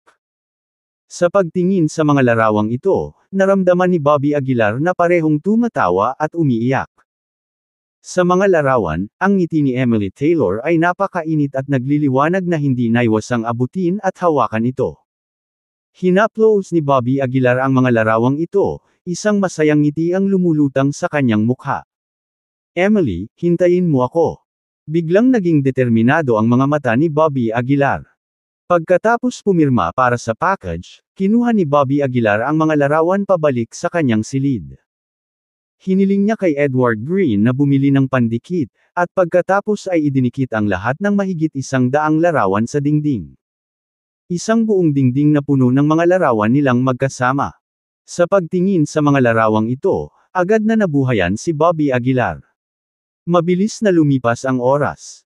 Sa isang kisap mata, isang araw na lang ang natitira bago ang laban nila ni Asher Lane.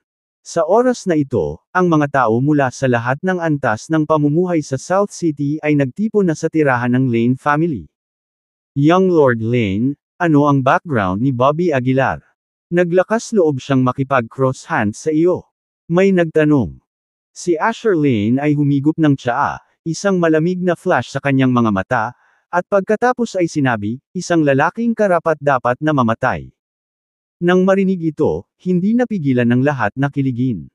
Young Lord Lane, ibig bang sabihin ay talagang malakas ang Bobby Aguilar na ito? Tanong ng iba. Asher Lane scoffed, a few days ago, inaway siya ng subordinate ko na si Old Vaughn. Hindi siya karapat-dapat na banggitin. Tinukoy ng matandang Vaughn na ito ang matandang alipin na agad na pinatay ni Kato Cain. Ang lakas ng matandang Vaughn ay wala kahit saan malapit sa Asher Lane, kaya buo ang tiwala ni Asher Lane sa kanyang tagumpay. Gayunpaman, ang hindi alam ni Asher Lane ay ang lakas ni Bobby Aguilar ay gumawa ng napakalaking pag-unlad sa loob lamang ng ilang araw na ito. Sa maliit na kakayahan na ito, naglakas loob siyang hamanin si Young Lord Lane. Young Lord Lane, sabihin mo lang ang salita, at papatayin ko siya. May sumigaw sa gilid. Oo, harapin natin siya, hindi na kailangang personal na gawin ni Young Lord Lane. Ibinaba ni Asher Lane ang kanyang tasa, tumingin sa lahat at mahinang nagsabi, sige, pero dapat kong ipaalala sa iyo na ang relasyon niya kay Emily Taylor mula sa ang Taylor family ng Capital City ay talagang hindi pangkaraniwan. Nang marinig ito, agad na tumahimik ang mga tao. Sino ang pupunta? Napatingin si Asher Lane sa mga tao. Tahimik na ngayon ang mga sumisigaw lang ng kanilang katapangan. Casual na tinuro ni Asher Lane ang isang tao at sinabing, "You go." Ubo-ubo, Young Lord Lane, ako. May gagawin ako sa mga araw na ito. Ako. Hindi ako makakarating. Hoy, Young Lord Lane, may gamit ako sa bahay at kailangan kong bumalik kaagad, kaya aalis muna ako. Nako, nangganganak na ang asawa ko ngayon. I totally forgot. Young Lord Lane, aalis muna ako. Kabanata 113, Kabanata 113, pinsan ni Sylvia Johnson. Kung titingnan ang ugali ng lahat, hindi na nagulat si Asher Lane. Alam niya na hindi gagawin ng mga taong ito ang panganib para sa kapakanan ng Lane family. Sa sunod-sunod na pag-alis ng mga tao, hindi napigilan ni Asher na huminga ng mahina. Kinabukasan, inayos ni Bobby Aguilar ang kanyang mga gamit, handa nang magtungo sa South City. Sa puntong ito, halos naka-recover na ang katawan ni Edward Green, bagamat medyo hindi natural ang kanyang mga paa, na naging dahilan para malote siya habang naglalakad. Mr. Aguilar, bumili tayo ng kotse sa lalong madaling panahon. Bulong ni Edward habang papunta sa istasyon. Naisip ito ni Bobby at sa katunayan, tila kailangan na bumili ng kotse. Ang dalas ng paglabas ay tiyak na tataas sa hinaharap, ang patuloy na pag-asa sa pampublikong transportasyon ay magiging hindi maginhawa. Bibili tayo ng isa pagbalik natin mula sa biyaheng ito. Sabi ni Bobby. Sumakay ang dalawa sa bus patungong South City. Sa paglalakbay, nagpadala si Asher ng mensahe kay Bobby na nagsasaad kung saan magaganap ang kompetisyon. Sa sorpresa ni Bobby, pumili si Asher ng magandang lugar para sa kompetisyon sa halip na isang saradong lokasyon sa loob. Mukhang gusto ni Asher na gumawa ng malaking kaguluhan tungkol dito para hindi malaman at pagsamantalahan ito ng pamilya Taylor. Sinilip ni Edward ang cellphone at bumulong. Bahagyang bumantong hininga si Bobby Aguilar at sinabing, iyon nga ang gusto ko. Napakamot ng ulo si Edward na medyo nag-aalala, Mr. Aguilar, mag-ingat, si Asher Lane ay hindi ang iyong karaniwang tao, ang kanyang lakas. Huwag kang mag-alala. Pinutol ni Bobby ang sinabi ni Edward. Maaari ko siyang talunin sa isang pitik lang ng aking palso. Mahinahong sabi ni Bobby. Nang makita ito, pinili ni Edward na huwag nang magsalita pa, ngunit medyo nag-aalala pa rin siya. Matapos ang mahigit 5 oras na paglalakbay, sa wakas ay nakarating sila sa South City. Tumingin si Bobby sa kanyang telepono at sinabing, mag-taxi tayo papunta sa paligid. Hindi nito maiwasang mapabuntong hininga si Bobby Aguilar, talagang mas convenient ang pagkakaroon ng sasakyan. Pagkatapos, pumara ng taxi sina Bobby at Edward sa tabing kalsada at dumiretso sa Water Dragon Cave. Ito ay isang sikat na atraksyon sa South City, na may tulad sa tagsibol na panahon sa buong taon kung saan hindi mabilang na mga tao ang pumupunta upang magbabad sa mga hot spring bawat taon. Guys, ipapayo ko sa inyo na huwag pumunta sa Water Dragon Cave ngayon. Sabi ng driver habang nagmamaneho. Kalaunan ay nagtanong si Bobby, bakit? Sumagot ang driver, ang Water Dragon Cave ay kinuha na ng Lane. Pamilya ngayon. Magkakaroon sila ng tunggalian sa isang nagngangalang Bobby Aguilar. Hindi ka magiging masaya kung pupunta ka. Nagsalubong ang kilay ni Bobby sa inis. Ang pamilya Lane ay talagang nasiyahan sa pag-utos sa mga pampublikong lugar. Nangyari ito minsan kay Lyra Howard, at ngayon, muli sa tunggalian na ito. Hindi ko akalain na kahit ang taxi driver ay makakaalam nito. Ungol ni Bobby. Ang isyong ito ay nagpabaligtad sa buong lungsod. Mahirap na hindi alam ang tungkol dito. Bumantong hininga ang driver. Gayunpaman, hindi ko talaga maintindihan kung ano ang iniisip ni Bobby Aguilar, nang ahas na hamanin ng younger lord ng Lane family. Siguradong baliw na siya. Nagpatuloy sa pag-ungol ang driver. Natawa si Bobby, since he dares to challenge Asher, dapat may tiwala siya. Sinulyapan ng driver si Bobby at tumawa, talagang out of town ka, di ba? Tumango si Bobby at sinabing, paano mo nalaman? Tumawa ang driver at sinabing, kasi hindi sasabihin ng mga taga roon. Sino ang hindi nakakaalam na may pukana si Asher? Anong ibig mong sabihin? Tanong ni Bobby na may halong pagkalito. Paliwanag ng driver, sa pagkakaalam ko, sa paglipas ng mga taon, nagayos si Asher ng kahit 12 public duels at nanalo every single time. Alam mo ba kung bakit? Hindi ko alam. Umiling si Bobby, sumenyas sa driver na magpatuloy. Natawa ang driver, kasi hinahamon lang ni Asher ang mga mas mahina sa kanya.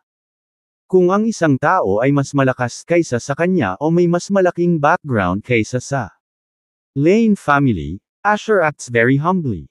Hindi napigilan ni Bobby na magtaas ng kilay sa biglaang pagka-realize.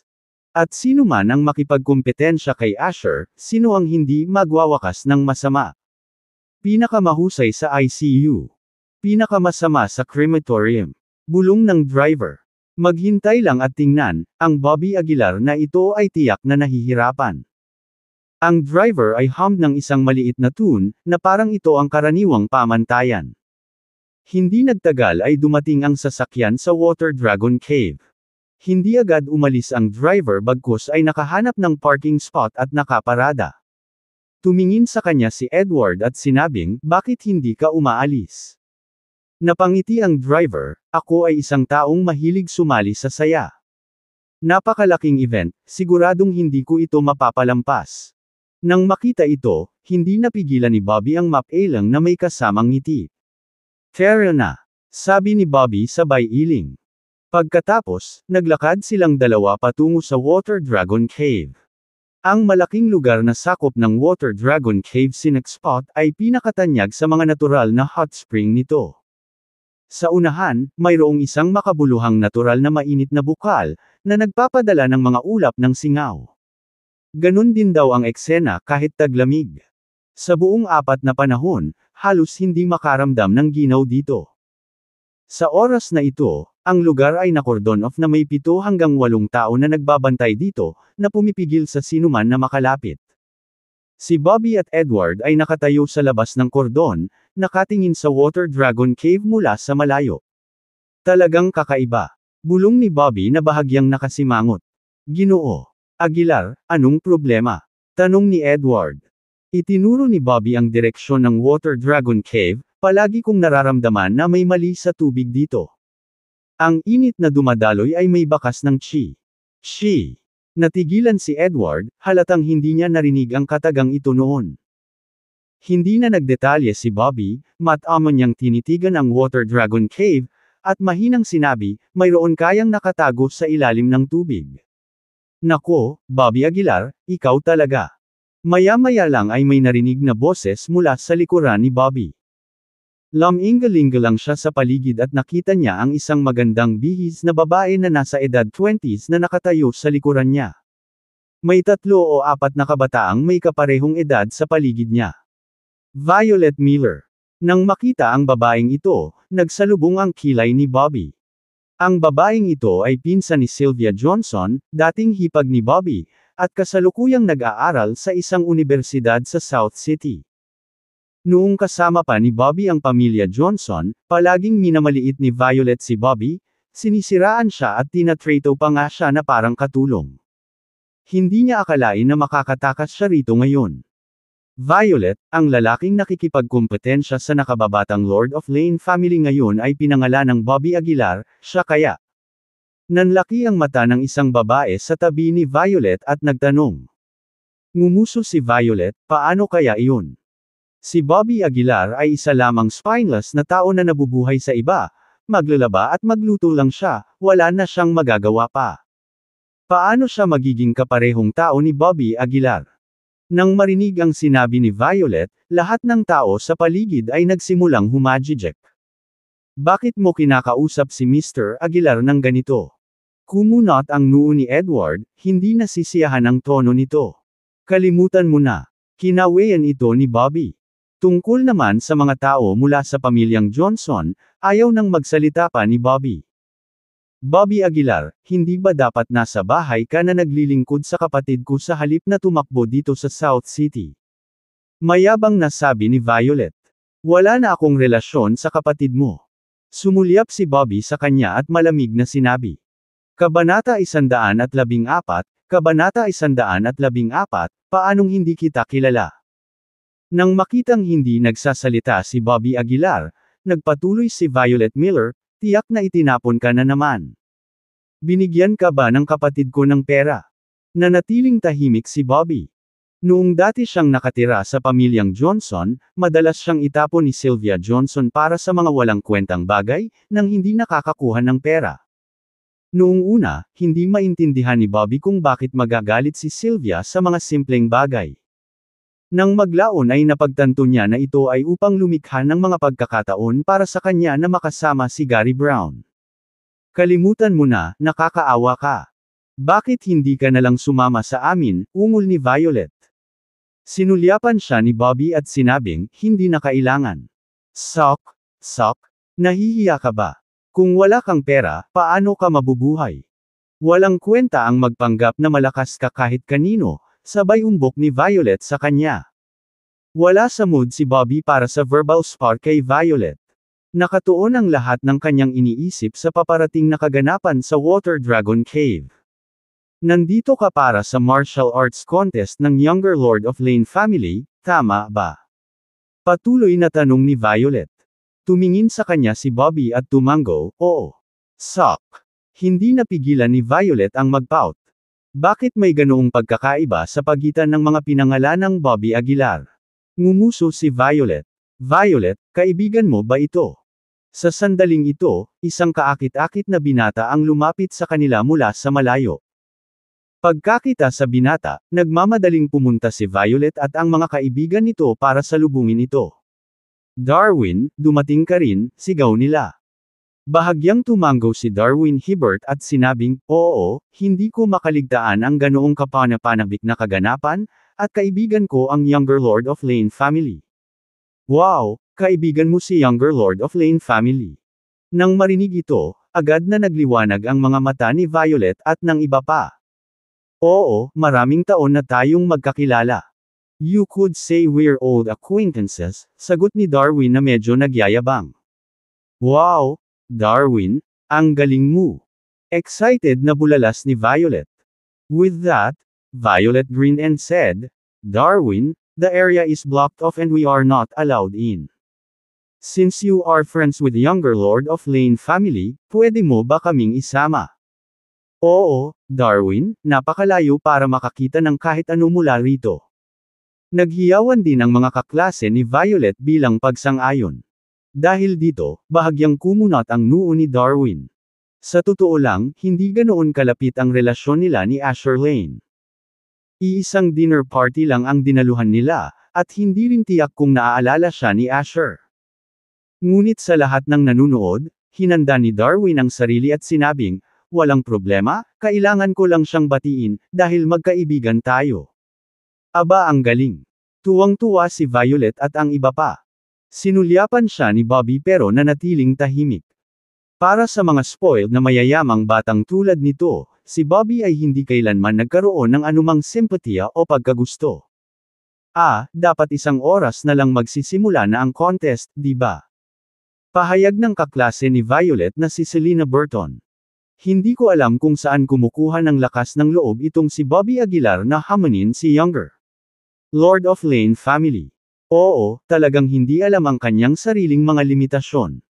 Habang nag-uusap ang grupo, walang pakialam na sinabi ni Darwin, itong Bobby Aguilar ay hindi simple. Sa pagkakaalam ko, galing siya sa isang mahusay na pamilya sa capital city. Isang magandang pamilya sa capital city. Dahil dito, medyo nabigla sina Violet at Selena.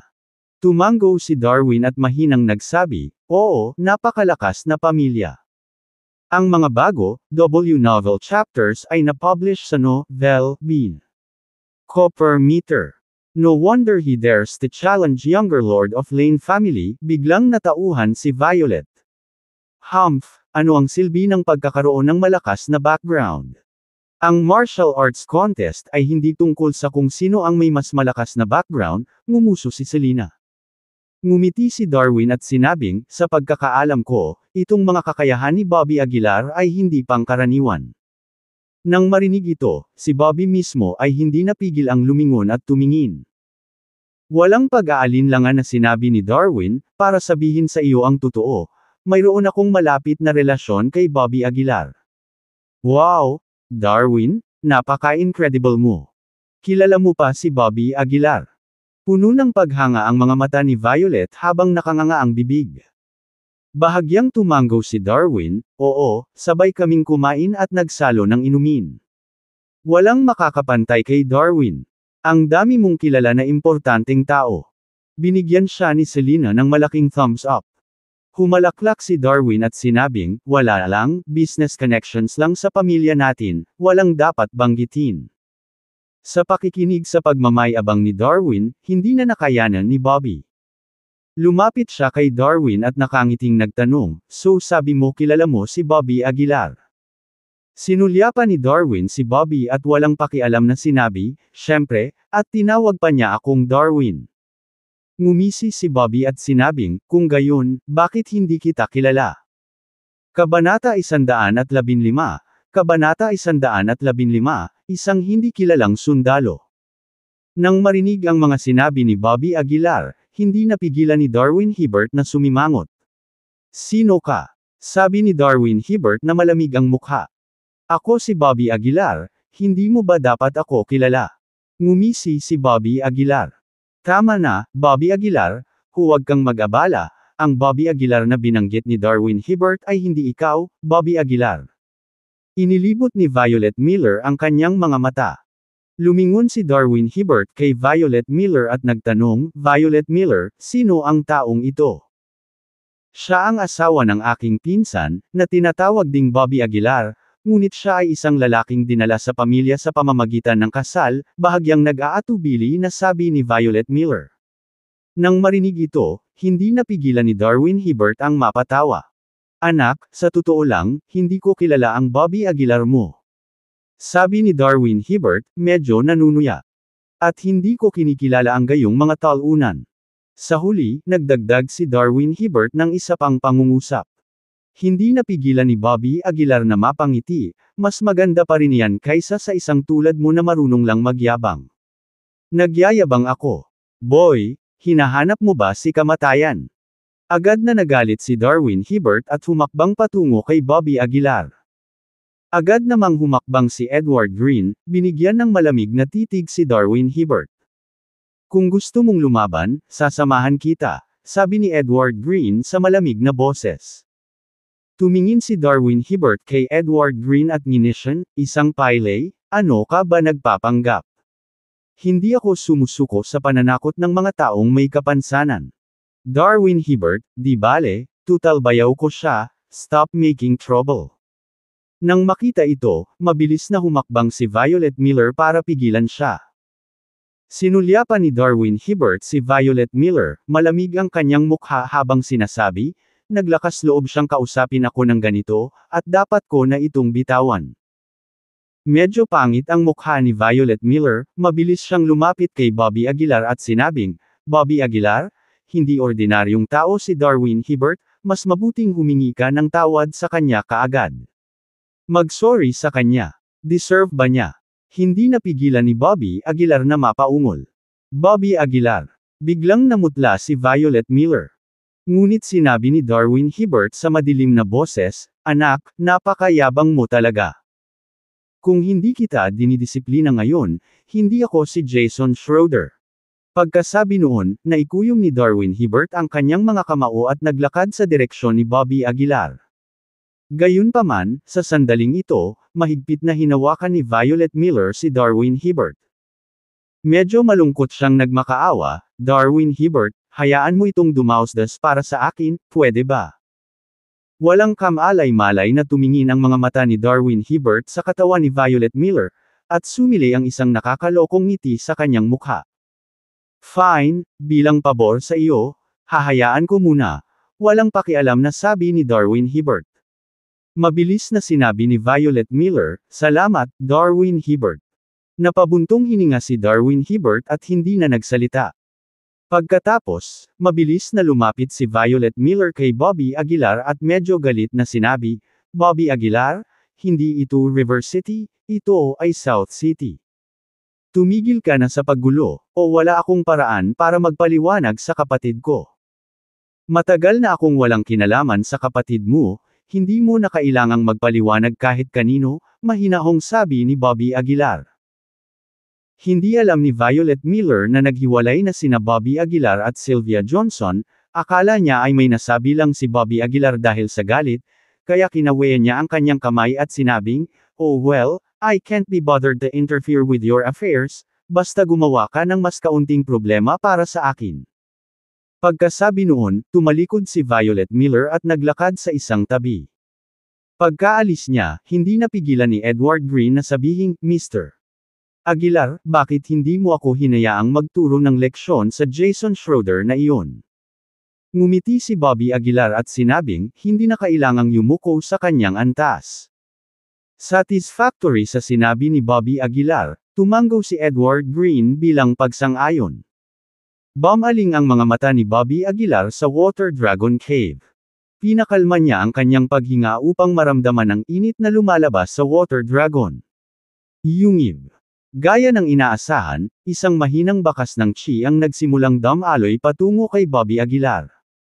Bagamat ito ay napakanipis, ito lamang ay sapat na upang patunayan na talagang may mga bagay sa loob ng Water Dragon Cave. Ang mainit na hangin lamang ang nagpapahintulot sa akin na maramdaman ang chi sa loob, talagang nagtataka kung ano ang posibleng nasa tubig. Napaisip si Bobby Aguilar sa sarili. Kailangan kong pumasok sa loob para tingnan pagkatapos ng kompetisyong ito. Lumilipas ang oras, at parami ng parami ang mga turistang nagkukumpulan. Kahit na ang Water Dragon Cave ay nakordon off, maraming mga nanunood ay nakatayo pa rin sa kabila ng isolation line.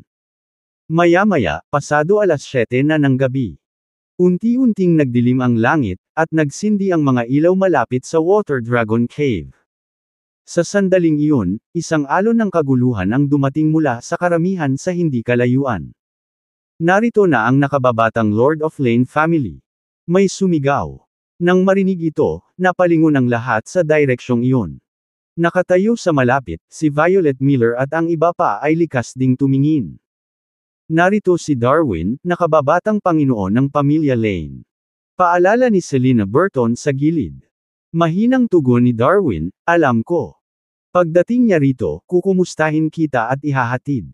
Salamat, Darwin. Si Violet Miller at Selena Burton ay sumigaw sa pananabik. Gayunpaman, hindi siya maaaring pumasok. Sa bagay na ito, si Darwin ay sumenyas kay Bobby Aguilar. Sinulyapan siya ni Bobby Aguilar at nginisyan, hindi ko kailangan na isama mo ako. Mabuti yan. Ngumuso si Darwin. Samantala, ang younger Lord of Lane family, na napapalibutan ng mga tao, ay naglalakad patungo sa Water Dragon Cave. Habang papalapit siya kay Bobby Aguilar at sa iba pa, sinamantala ni Darwin ang pagkakataon at mabilis na sumulong. Nakakabatang Lord of Lane family. Mabilis na humakbang si Darwin sa harapan niya, sinalubong siya ng bao at tango. Tumingin si Asher Lane kay Jason Schroeder na nakakunot ang noo, and you are? Oo, ako si Jason Schroeder, anak ni James Schroeder. Sabay tayong nag-dinner. Mabilis na sagot ni Jason. Saglit na nag-isip si Asher Lane at saka tumango, I recall now. Parang may ganyang tao. Nang marinig ito ni Jason, tumingin si Jason kay Violet Miller at sa iba pa na may pagmamalaki na mukha na parang nagpapakitang gilas. Pagkatapos, nagpatuloy si Jason, you younger Lord of Lane, ang Water Dragon Cave ay kinulong na, at napakalayo namin para makita ang anuman. Maaari ka bang gumawa ng exception at papasukin kami? Bahagyang nagsalubong ang mga kilay ni Asher Lane, at malamig siyang tumingin kay Jason. Bigyan ka ng mukha. Tanong ni Asher Lane na may singkit na mga mata. Sa pagbagsak ng kanyang mga salita, biglang itinaas ni Asher Lane ang kanyang kamay at sinampal sa mukha si Jason. Sino ka sa tingin mo, humihiling na bigyan kita ng mukha? Sa aking pananaw, ang iyong ama ay isa lamang walang tao. So, sino ka sa tingin mo? Malamig na saway ni Asher Lane. Si Jason, hawak ang kanyang mukha, ay nakatayo doon na nakaramdam ng hindi kapani-paniwalang awkward. Magwala. Putol ng isa sa mga tagasunod ni Asher Lane. Tiningnan ni Jason si Asher Lane ng alanganin bago tumalikod. Ang mga taong tulad ni Violet Miller ay ganap na natigilan, ang kanilang mga mata ay puno ng paghamak. Baka may mga isyu sa pagitan ng tatay ko at ng Lane family, sinubukang ipaliwanag ni Jason. Hindi lang ilang isyu. Malinaw kong narinig. Binansagan niya ang tatay mo bilang isang nobody. Walang pakialam na komento ni Bobby Aguilar sa gilid. Nang marinig ito, muling namula ang mukha ni Jason. Medyo defensively, sumagot siya, kahit iyon ay mas marangal kaysa sa isang tall una na tulad mo. Malamig na sumangot si Bobby Aguilar, hindi nag-abala pang sumagot. Sa sandaling ito, nagsimulang maglakad si Asher Lane sa direksyon ni Bobby Aguilar. Dumating na ang nakababatang Panginoon ng Lane family. Nagmamadaling bulalas ni Selena Burton. Natigilan si Jason, isang kurap ng pag-asa ang umusbong sa kanyang puso. Hindi kaya nagkaroon ng pagbabago ng puso ang younger Lord of Lane family. Manood ka na lang, siguradong iniimbitahan niya tayo. Hinaplos ni Jason ang kanyang dibdib. May kumpiyansa.